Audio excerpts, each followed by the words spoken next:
Road పాడైతే ఎవరి దగ్గరకు వెళ్తాం? నీళ్లు రాకపోతే ఎవరు చూసుకుంటారు? వీధి లైట్ వెలగకపోతే ఎవరు బాధ్యత?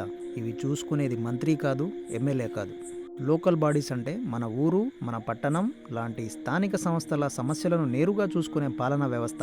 ప్రభుత్వం చాలా పెద్దది, కానీ మన సమస్యలు చాలా చిన్నవి. ఆ చిన్న సమస్యలను ప్రజల దగ్గర నుండి త్వరగా పరిష్కరించడానికి లోకల్ బాడీస్ ఏర్పడ్డాయి. గ్రామాల్లో అయితే గ్రామ పంచాయతీ, దాన్ని నడిపేది సర్పంచ్ అండ్ వార్డు మెంబర్లు. మండల స్థాయిలో ఎంపీటీసీ ఉంటాడు, వాళ్ళు గ్రామాల సమస్యలను మండల ఆఫీస్ వరకు తీసుకెళ్తారు. జిల్లా స్థాయిలో జెడ్పీటీసీ ఉంటారు, మండల సమస్యలను జిల్లా వరకు తీసుకెళ్లేది వీళ్ళే. పట్టణాల్లో మున్సిపాలిటీ లేదా కార్పొరేషన్ ఉంటుంది, అక్కడ కౌన్సిలర్లు, మేయర్ పాలన చేస్తారు. లోకల్ బాడీస్ని ప్రజలే ఎన్నుకుంటారు, అందుకే ఇవి ప్రజలకు అత్యంత దగ్గర ఉండే ప్రభుత్వం. ఒక్క మాటలో చెప్పాలంటే లోకల్ బాడీస్ అంటే ప్రజల కోసం, ప్రజల చేత, ప్రజల దగ్గర పనిచేసే పాలన. ఇలాంటి అవగాహన వీడియోల కోసం శరత్ స్టోరీ స్టూడియోని సబ్స్క్రైబ్ చేయండి.